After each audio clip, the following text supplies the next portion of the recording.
news for number 19 day for Inside February 2022. Country people then with the salute na Pidgin news debate with the turn back for some of the strong number them we'll be getting for inside the week we'll just finish them. And for the week where we finish, we'll talk for na palava for some Pidgin where they born through away for that side. So for lock palm, we go look that matter the same thing where they happen for Douala all time.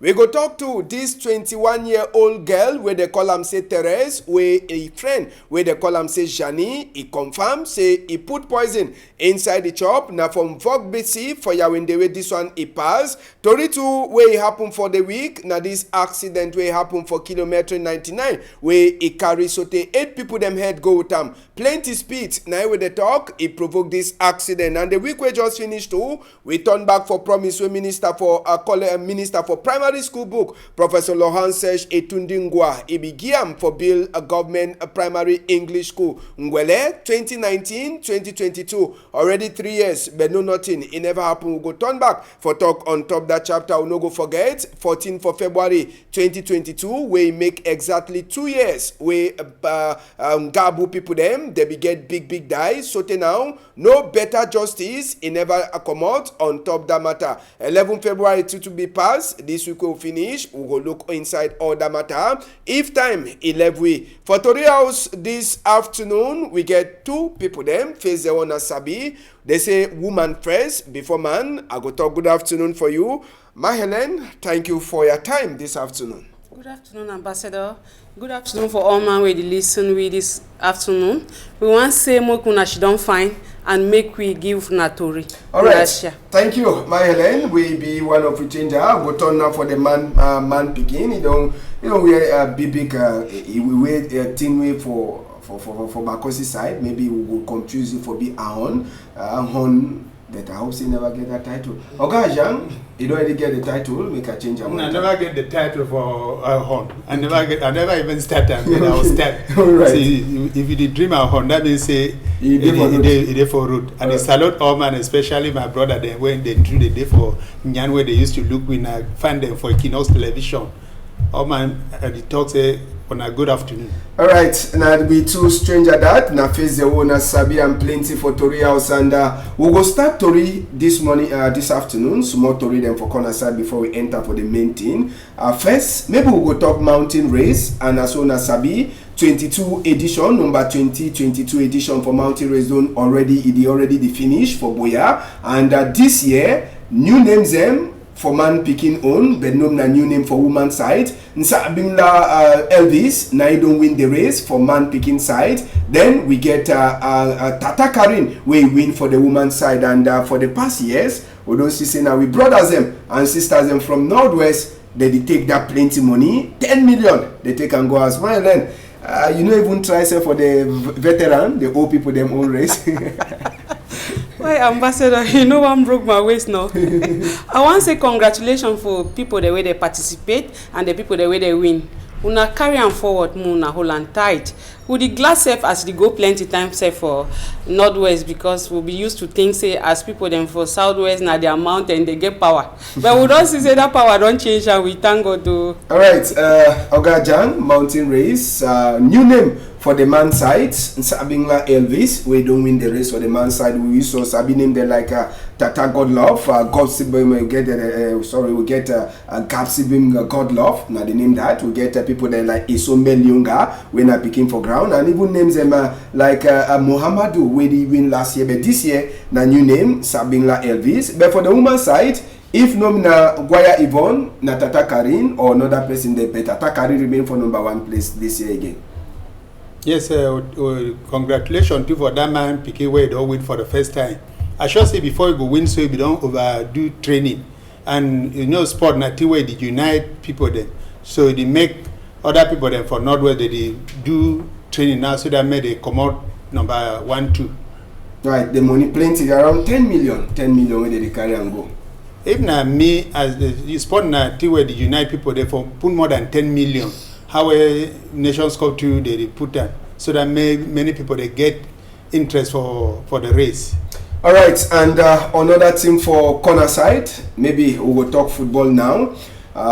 Samuel Etofis versus Minister for Sports and Physical Education. Na palava for who get for look at Cameroon man football team like coach. Minister for Sports, Chief Professor Narcis Molekombi talk say Antonio Conceição go remain. When you see the work we don't do, Ami don't do better work. Samuel Eto'o after the General Assembly meeting for Fecafoot will happen for Limbe this week. They give 72 hours to make it talk on top the matter for coach for the country. And Samuel Eto'o be back, the executive committee for Fecafoot.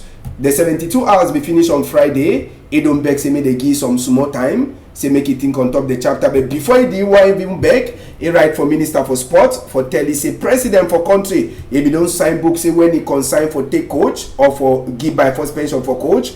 Now work for Fecafoot, but chapter for pay money for coach. Now Fecafoot and Minister for Sports and Physical Education. This problem they come all time and again, it don't come again. Samuel Eto'o, Minister for Sports. Samuel Eto'o it turn up for a place or he checks say no be get for put him up when minister don't talk, even as we book day. Samuel Eto'o is a footballer. And you know if he tell me say technician where the connect light. If he tell you say when they connect bulbs we no go light. It be na person where na feel. Where if you don't play football, where the whole world see and say play football. And anything where Samuel Eto'o they talk concerning football, for me, I accept the corner footballer. Minister, being a minister, they no get technical for football like Eto'o. If not for me, for here na where Eto'o editor, not now because they support it, but now because because since where they start put people in for post, now the highest person that where it be the rightful place where it is so for be. So for me, me the here na where Eto'o editor because na person we know and where it is for the field. But like what you get for talk on top this matter, for you see say Samuel Eto'o and minister they even get for drag rope. President be already talked it in since.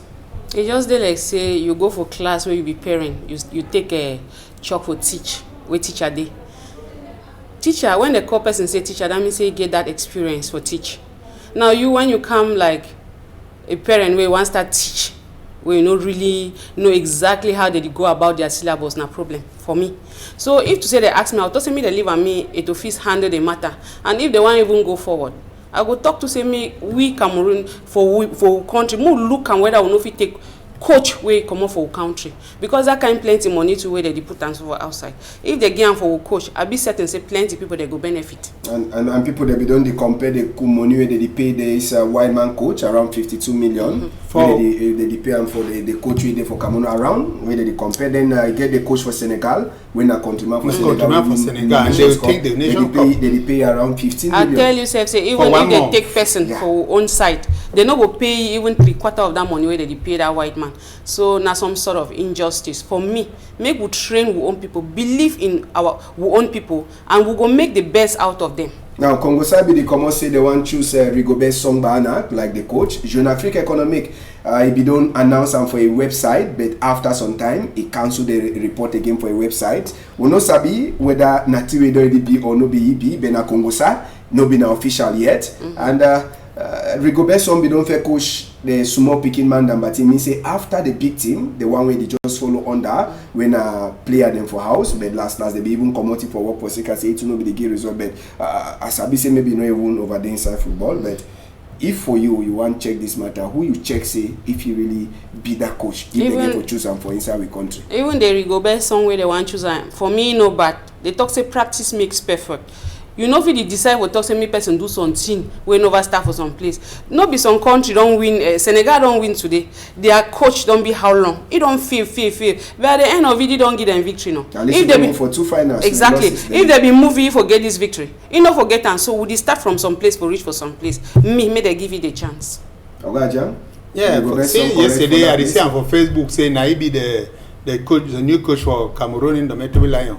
The whether na people they write time or na how anything where you see. Na say Fecafoot never talk officially. Yeah, they never talk na just Congo Sa. But even na me, then I prefer say me they give some fit open small industry for Cameroon here where they fit employ other Cameroonians then for say me they get work. But why man they take money they go now for it go invest now for your country and how much where they pay very big amount of money where they pay that coach where the money no they remain for Cameroon. More they train what people they made it be. Now why they even think the way would they make them for here? We know the chop them. They prefer say may they import nothing the way white man they make them. And why man they can't take enough for we, then they go transform and bring them back for we here. More we blend for we chop till we would make them for our country than so bye. Now we get some names like Achille Webo. Achille Webo did do fine for coach for Spain. He did for some club for that side for Spain. He did do fine. We get name them too like Patrick Mbomandem. Even though he don't be a top man, he don't be a consultant for some some media canal, please, we'll just call them. They don't link Mboma plenty, but Mboma don't come hand. Patrick Mboma don't talk say no they. You check say maybe that two names and two they no feel be people there they feel changed in there. It talks Achille Webo be coach when a Cameroonian. Yeah, na Cameroonian. Yeah, Achille Webo be don't even play for national team. He don't play. I don't know that name. So if that kind people they feel coach for white man country, meaning say African they get experience where they feel coach even for their country. If na me one, I for talk say me Song Rigobert a big coach for Cameroon. Then they bring the other people like assistant. They bring the other people like assistant. Like we they will work. Like for Senegal, I'll use say the big coach, but the assistant a white man, no na black man. For Nigeria, na neighbor country, na just example. Na Nigeria, all them with the day for coaching now, so na Nigeria with their only country people them. Well, we hope so we go enjoy we own people them. Those are say Cameroon life for top plenty when some lost 1-2 match. And the match they get for play and for match. Now match we it determine if we go World Cup or not. So they need person who really can bring that spirit for the team. For me, I will check say maybe they feel leave the coach, the one man coach for some time. You don't already know a team. Make if a loss. If you no qualify Cameroon for World Cup, they get a reason. Now you talk for me. Are they ask? No, if not the question. Because if they bring Song now, if for instance a Song be the coach, they bring he lost, he no go World Cup, they go climb on top of it. I understand. Even if they leave the man may continue, I go pray say whether na Ashiwebo, whether na Song Bahana, may they choose coach for Cameroon when na Cameroonian. Make we try for the encourage we own. When we start encourage we own, we self will be very happy, we'll be proud. But so long as you the only go take victory for different man, carry all the money say we victory bringer, give carry and go. Now why that way they poor no? You check say if now we be there for on a Song Bahana on a Ashiwebo, be coach match, he go win. They not go give you that 50-something million. Now if they give you 15 million, 20 million, the rest remain for coffers now. Yeah. It help. Now even the 15 million where they give you think say now you want go chop on. It go help 1 or 2 people and it is still go for a country. For me, all right. Me white man go for a country. Okay. That matter with the social weight. Tekafu never talk officially, but na Congo side we video on social media say Rigobert don't be coach for women team, so we stay wait. Sometimes them Congo side they ever can be true, but for now, no be na true. No talk say Équinoxe don't talk say. No be na true. Congo side talk say. Una put down for head.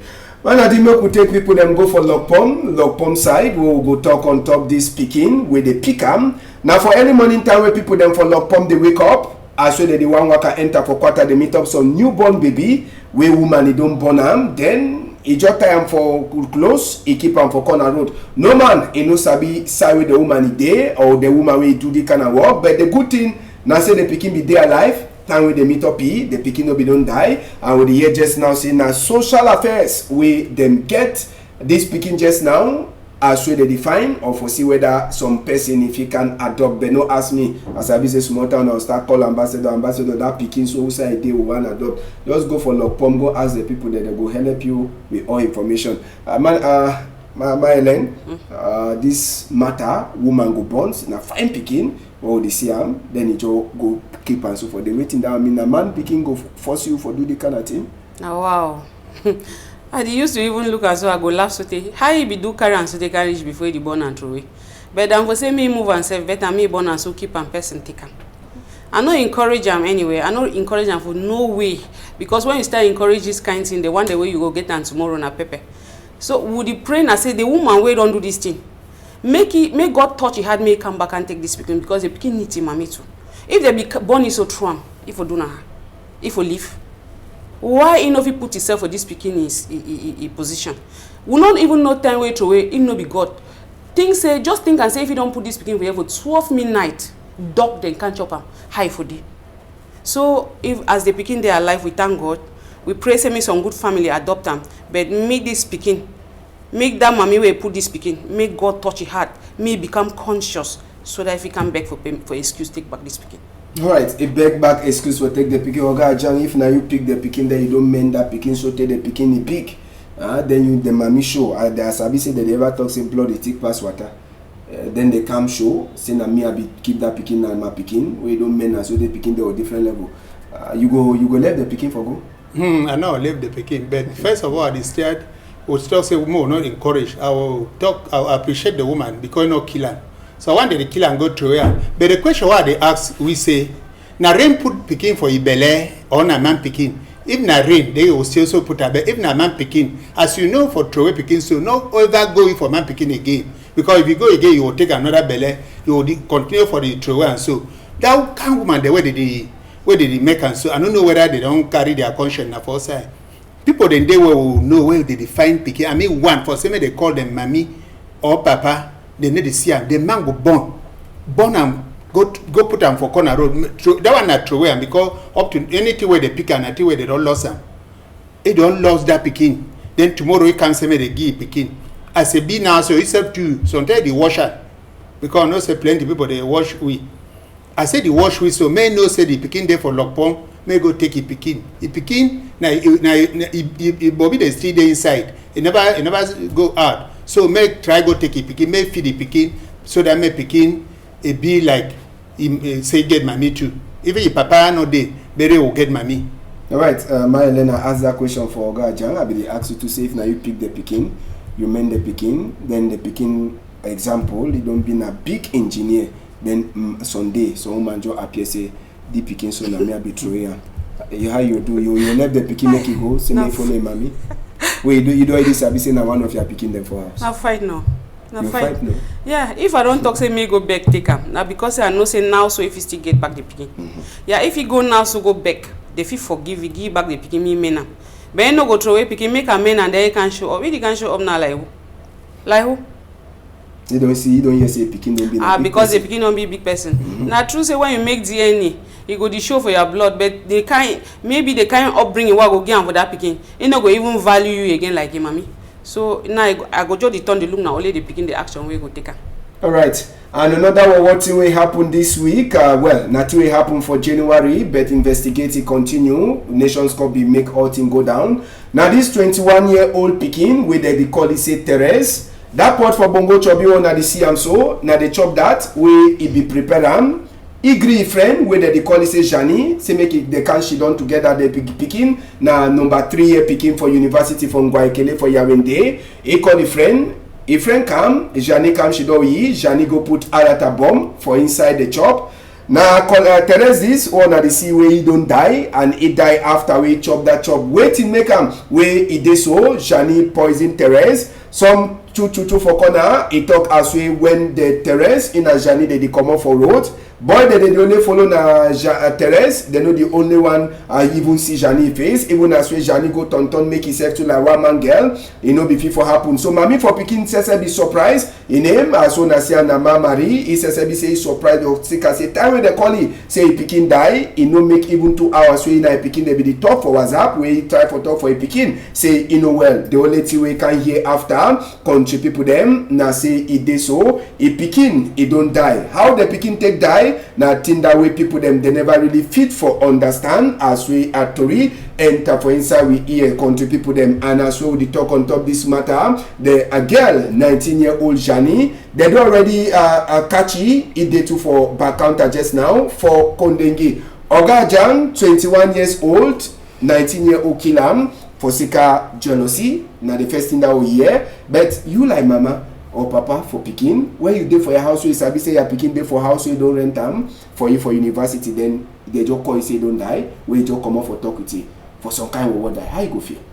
Ambassador, no parent you no fit bear the kind thing. It because you know how it take parent for bring up picking from primary school to level of university then because of jealousy if friend it can't kill him. Now why that would talk say over good to no fine. Because if it not be big good for that friend, enough for tell your friend say me can't sleep for your house for that day. And at that sleep way agree say me a friend can't sleep for your house. Now why your friend take advantage say no today your own it must end. Now very bad woman. And I ask the kind case whether they how they will judge them for court and it did me. but na say na person wey be na that girl na very wicked girl for say may do that kind of thing, but maybe na that man that woman first pikin that way kill am. So after all expenditure wey they don spend am for your head, it be so bad. We as parents them, no parent no fit welcome the kind of thing, and I dey say Asha for that woman wey don lost her pikin. Makena Ellen, this story too na some other one from Yaoundé, 19-year-old, he go even get for mind for kill different person and person we owe passy.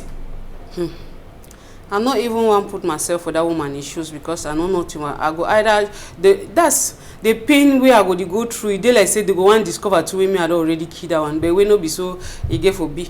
I did put myself now for that woman's shoe. The pain for go through for raise your pain for that level. And then person take 1 second because of jealousy, eliminate it just like that. And then either sometimes I only picking that now they call you now mommy we no get picking or we be get that one picking so it die. It is hot for some way I don't even know how God go touch this woman heart, make it be healed because now only God will fill this vacuum where this other picking don't create them. But this other girl will get hurt for poison a friend. I don't know where to cross in mind. What's how he get self that education? How he even do for even derive that even thinking for say make he poison a friend? How he feel now? Now the question that I feel ask, I go like for even know how he feel. He be comfortable now as he don't kill you. That boys then when they know they talk for you, so they talk for the other one. Now they go talk to now. They go talk for you now. Because now it don't even worse. Now they go the call now na killer. Oh wait. In fact, may God help this new generation where they come up now. So because if God no intervene, the kind way it go. Only God. Well, only God, as we put a man at dinner back, we'll get some more problem for inside here. Maybe if it come look with we'll get some more problem for inside here before it continue. For backside there, some more problem will the face and for inside this side. Maybe if you help before come look that matter bit. As so the talk, we go take now. We talk this matter for accident for kilometer 99. This accident it happened now for place where they call them say Mongo division and now for under for we national road number 4. Come out from Bekoko, so till you go for that side, so where they call them say Bafusam. Now for the with this accident, it happened inside the week. And total, now 8 people them where they die for on top this accident where it happened for on top the national roads and number 4. And that's where the divisional officer says come out for outside. One time they don't open investigate on top the accident where plenty people them their cargo them they spoil. The one the way they be get caught as way to re-enter with here, they be carry them go for hospital them for Loom and even the one way it did for that side so for Njombe as way to re-imitowi. Make sure na the motor the way they make the accident na 70-seater we jam with 35-seater motor for on top the matter. Now the bus this they say this bus from Douala so they reach for Sawe make this accident it be the wrong with the plenty speed. Even driver them or the passenger be the back driver be the main like say no the here last after we fed dodge some gongo away no move them for game. Now with this motor with the jam meet up face to face before it carry that up people them so it go down for 6 feet. So 8 people them they die on top this accident and plenty other the day where they get caught for the accident will happen for kilometer 99 for that side so for Mongo at division and with here investigate it continue but again no be na problem say for road. This time straight one of the passenger who meet up away no be get caught. It up for we say na plenty speed and the back driver from Douala so te for Sawe accident happen. Driver be the make like say no be the here accident for we roads. Even as we sabi say they road them particularly this we national road number 4 from Bekoko so te reach for Bafusam na dash but no be na Palaba road cause this accident again na for Sika at the overspeed. I know say some people that will talk say but even governor for don't do auto roadway this motor when it run so it run 91 for a lane then another one the worker for your own maybe the accident no for happen. Me I don't think so. I be even want to know whether the driver first of all is they alive. Normally I feel say if to say government we don't put some particular casting for people then where they make this kind of accident and the agency itself I think say they don't try for sit up they will don't try for do things then for some correct way because whenever would the hear say accident we know would the only hear say investigate but we no go hear the end for the result. So now we no even know because if to say true You make accident, kill 8 people. Now how many family you don't touch am? You know the kind damage wey you don't do am for people. You know the kind pikin wey dey be orphan. Sometimes that pikin again na only their mommy wey don die inside there. Na so suffer start for maybe 5 pikin wey they no go get mommy, they no get papa. When they do this kind thing for me, make government knack a hand for table.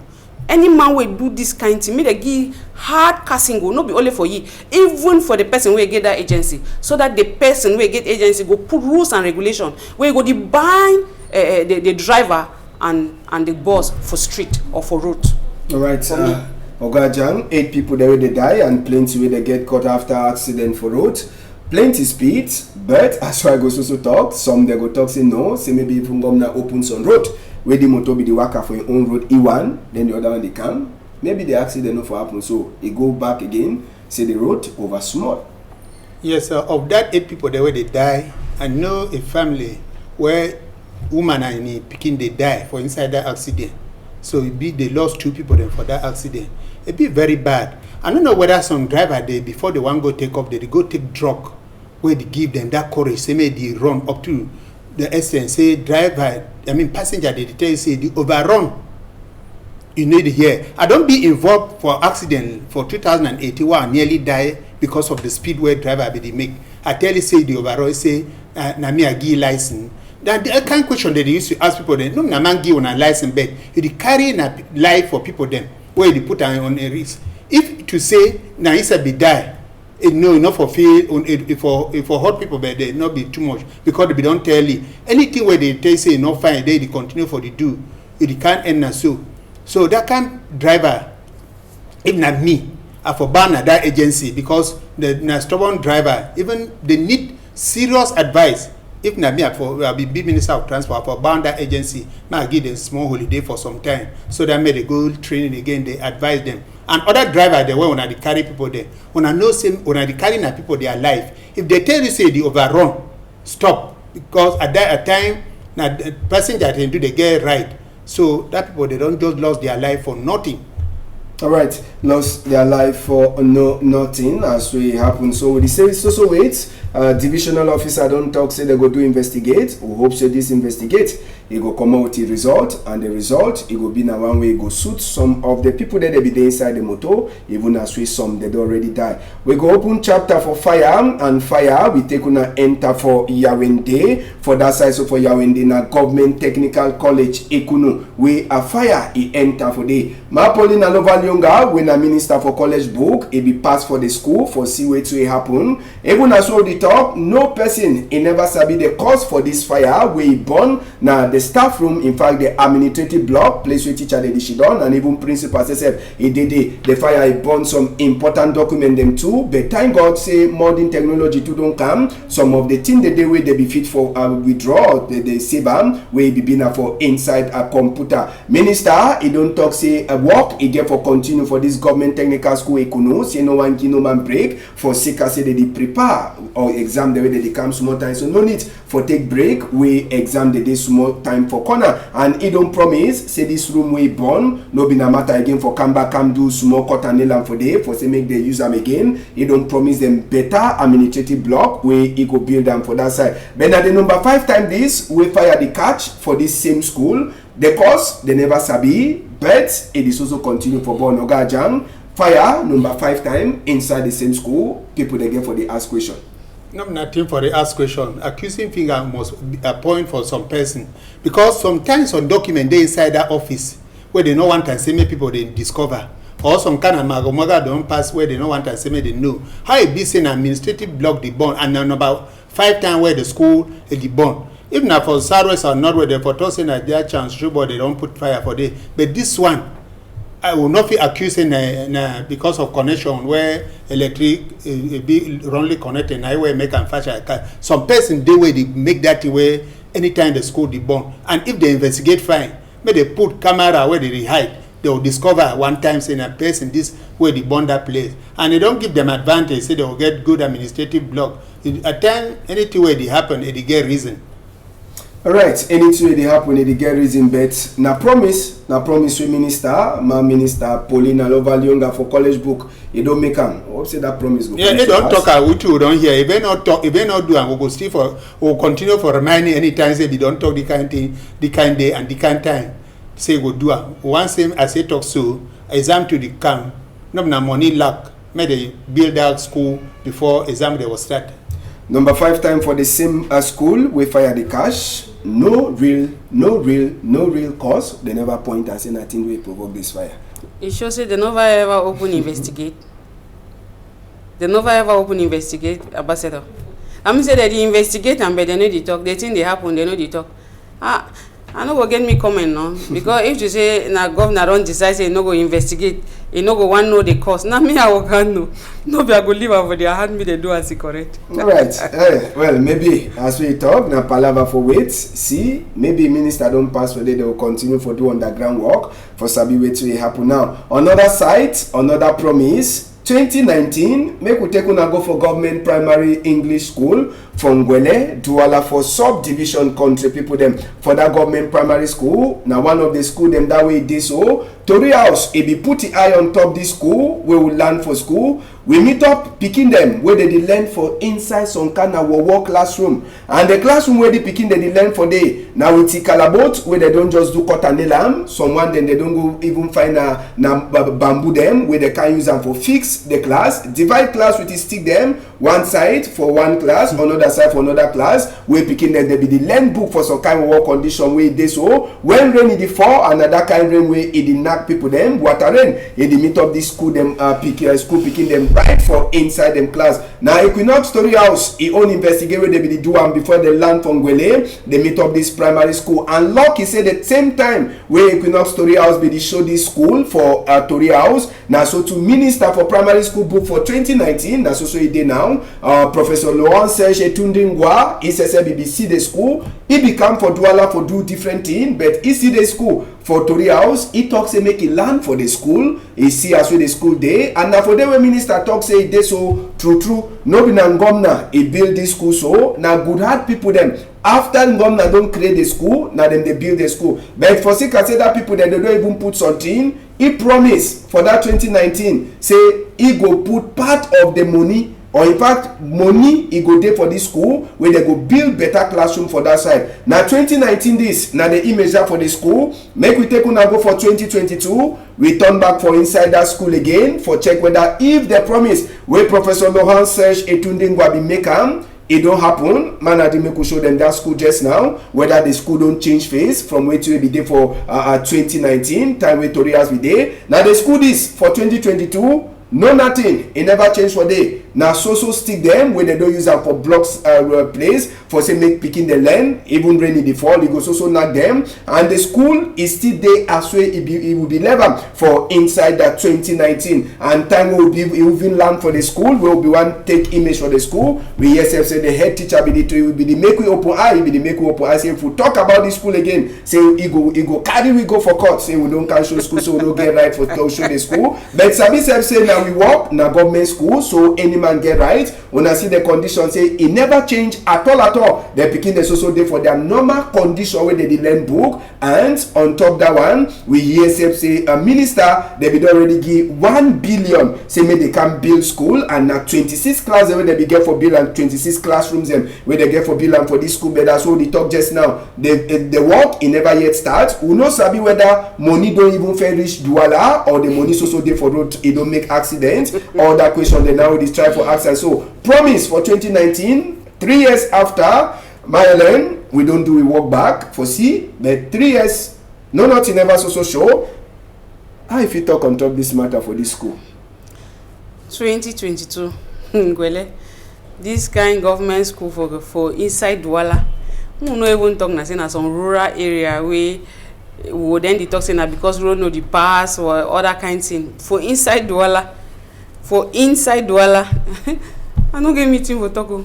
Now, I tire. People they ask, minister be make promise, so they be talking no money go can. Maybe I tell you say 1 billion day. If you want go look and deep, you go see say that money be there already can.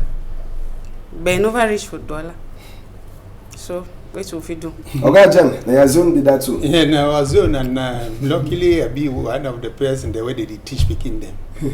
If he post me for these kind of schools, whether they pay me na how much I know go stand for they like teacher. Maybe when I know some of them way when I teach for that school. If they post me for that school, I know go teacher.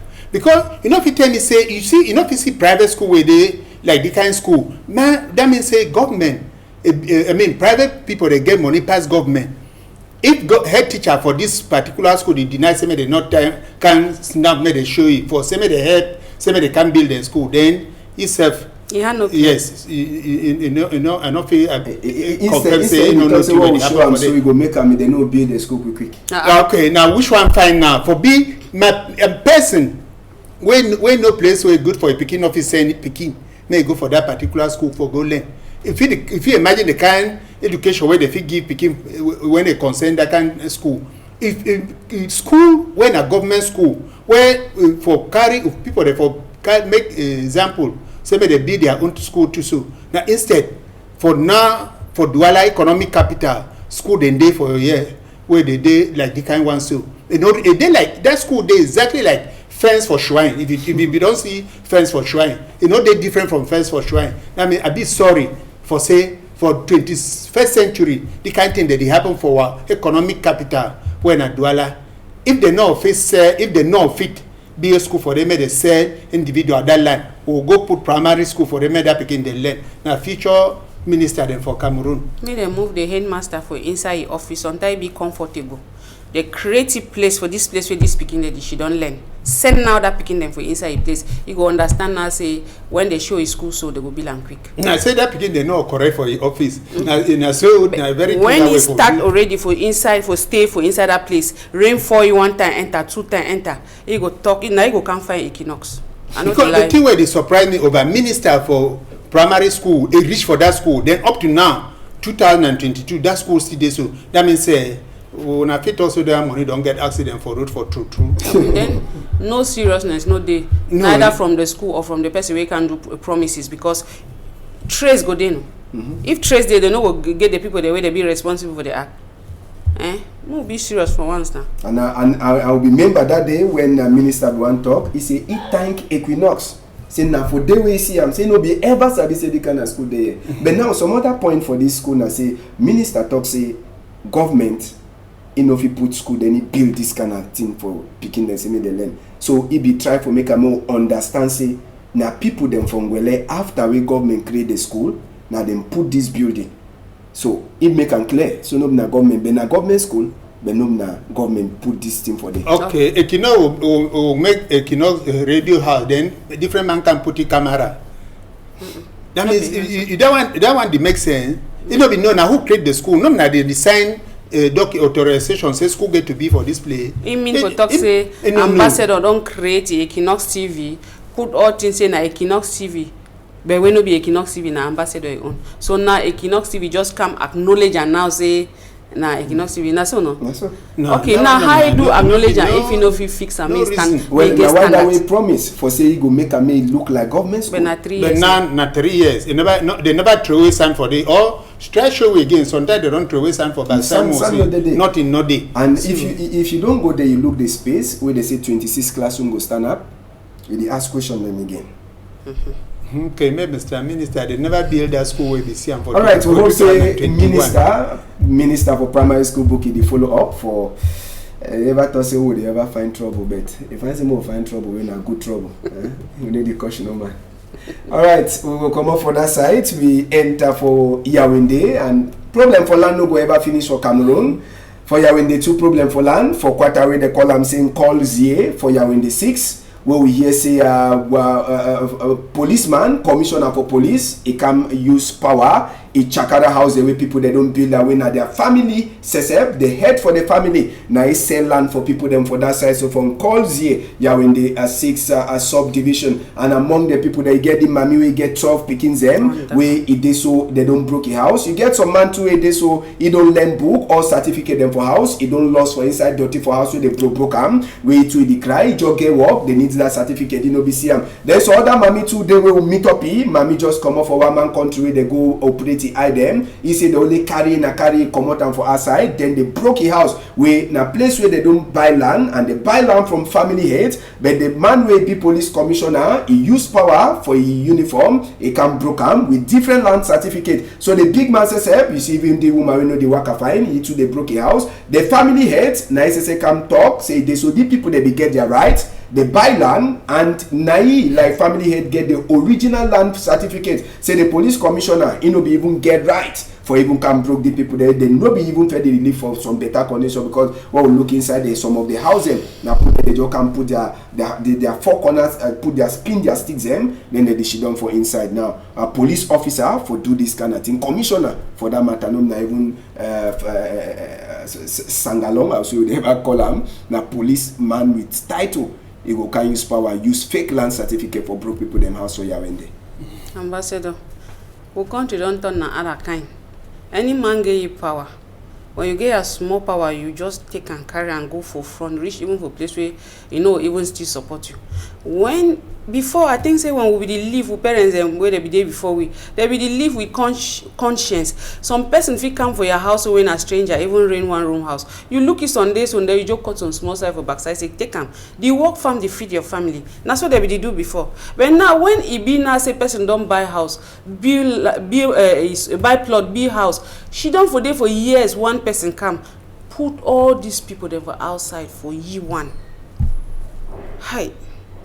I don't know nothing what I talk about. This kind one so it hot. I don't know if God really vex so say me anger calm down. Where to go become of this man we don't do this thing or with the family? They fee pay the penalty with this order, all this family where they don't put them for streets too. They suffer. They fee pay them. Ambassador, it really hot. Sometimes the BCF you look something so you know they even get him for talk. It define as me you act na act. I'm of the tight. Yes. Now the thing that I tell you. Now they kind of one way some people they'll surely carry vex. They do to they don't be get for good one. Exactly. Do thing where they know you get to do. It also ask and say whether the people they get conscious. They won't even go carry their conscience, go sell them for market, they buy and for road. Now whether they not get nothing again. If you tell me say now uniform man, when people they be fighting that line so with the struggle, say me will go for uniform people they made they solve the problem. Even at the kind they seize land, you see, go make fake land certificate. Go the same people them broke their house because you be commissioner.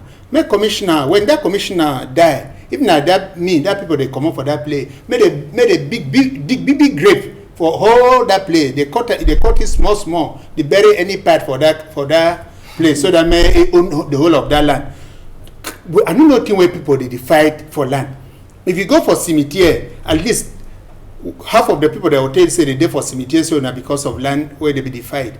What do they do with ground where God dug you and for free? People they want say they talk say even some people they give them the whole of the Douala, they will talk say yes, I'll take them. Commissioner, head, family head don't talk say now it's say land for that people then. I beg, you don't use your power, gain the land, just come up for the land.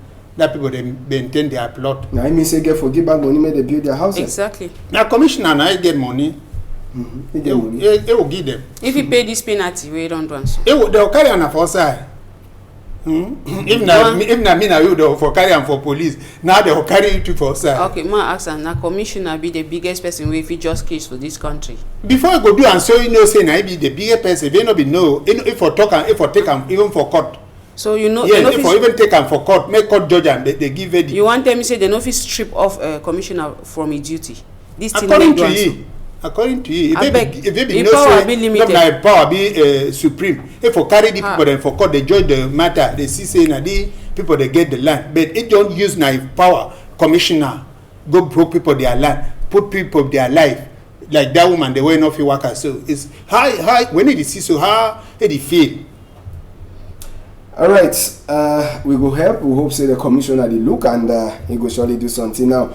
We go enter back for Douala. Maybe now one of the last element in that this afternoon. We enter back for Douala for talk. This Ndongame will be get for happen for some hotel for Douala for subdivision inside the week. We now some foundation Friedrich Ebert Foundation will be organized on Dongamen, and it be organized in Dongamen with some political parties them, and inside them we be get people them for Cameroon Renaissance Movement and one them for SDF, and the political party them they become for can learn how we fit talk politics. But that's where they just start one time. Assistant divisional officer enter for hall talk say this meeting if he continue for say book day where the show say they be get authorized for this kind of Dongamen for teach people them how for talk politics for Cameroon. But Friedrich Ebert Foundation it talk say the book where he sign with Cameroon for agreement, it don't talk say so far as way them they get anything for do, they no get for show book for some person say they get for do anything, they get for a host on Dongamen for say they don't already get agreement with Cameroon say if you do anything, and the check say where they be do be then against Cameroon in law, now just for make people them sabi how way they fit do some work, and no be now for make them for fight for country. So after we they be talk say they no get book, they say okay, if they write the book they go continue. The big deal now, it talks say no, even if they write the book, now around 48 hours where they go check sense whether they will continue or they no will continue. People they be come up from different sites, Bafoussam, Garwa, Far North region, Ngaoundéré, Yaoundé for Kam Douala for this meeting. Last, the meeting ends so we they no even last continues, but they don't talk say they go continue for see whether the meeting go hold again. No ask me whether na for Douala or no na for inside Douala here now. You get agreement with some person, then different people they use their own power, they block meeting. How you see this one too, man? I hope say no surprise you when we hear party like CRM and SDF with their among. But say now our country now, so would it be used to already the system? Sometimes it be when you see and so you just look and that's so and then if you overhot you just go down for your knees, you start pray.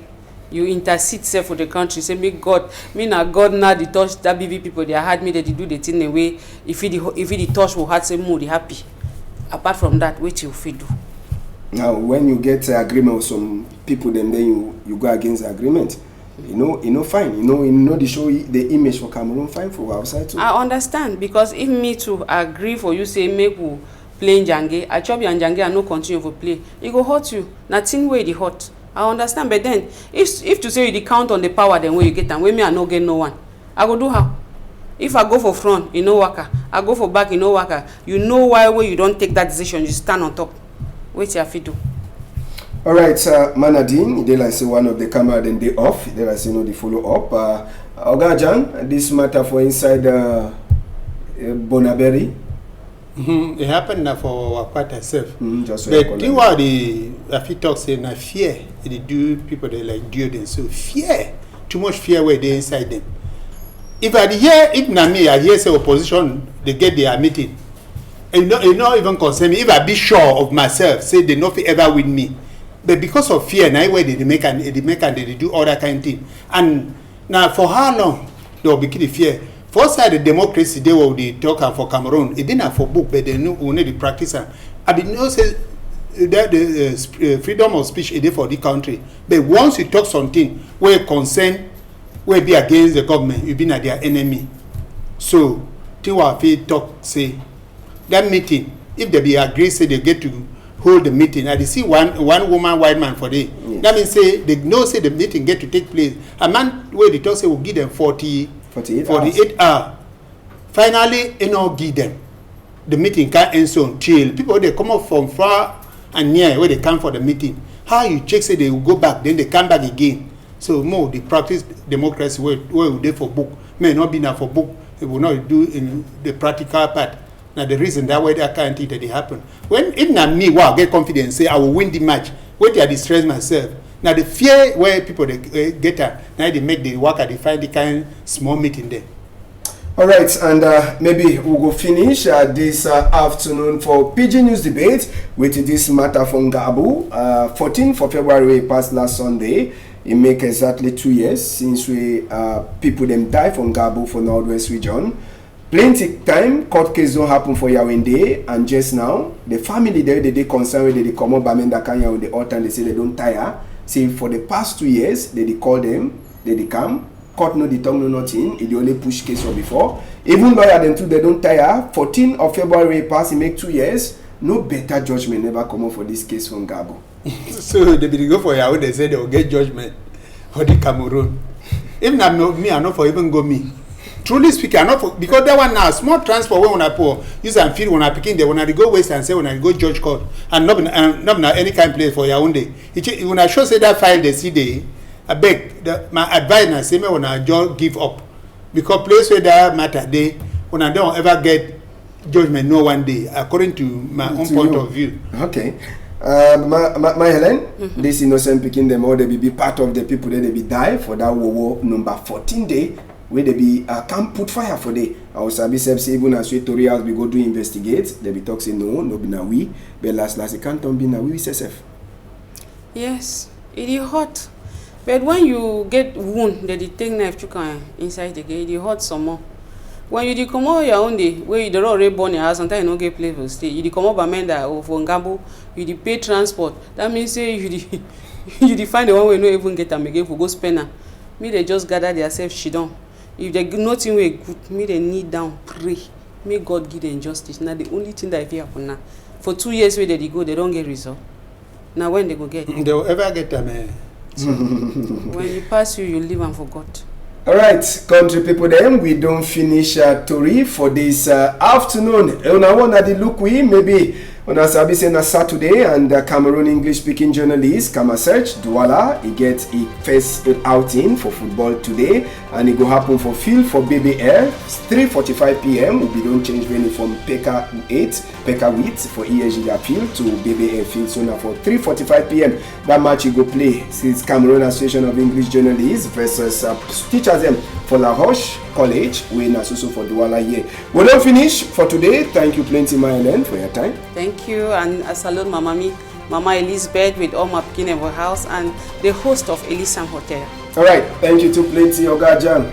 Thank you to Ambassador. They are the remind in you for their pool with a fall from Mwanyet for pardon the house where they abandon the house. When I go move that pool, I remind when I do the only beg. So that part they cry every day. Don't abandon the house with the family. From Mwanyet village, high tension. So don't fall for pardon on top house. When I go move on. Thank you. Also, I trouble there. I want to say big thank you for Innocent Abega. And I put camera for it before. Thank you to Malis. Thank you, Manadine. You there for bag machine. And I know they forget you, Derek. Where he says if you make and say make people they look with for outside and for here with voice. Rebroadcast it will be on Sunday for morning time. And I want to take the opportunity for time capo where be she done for me for 1 month where I be there when they for different work. So take for Monday, Papa God agree. When I hold am tight for outside.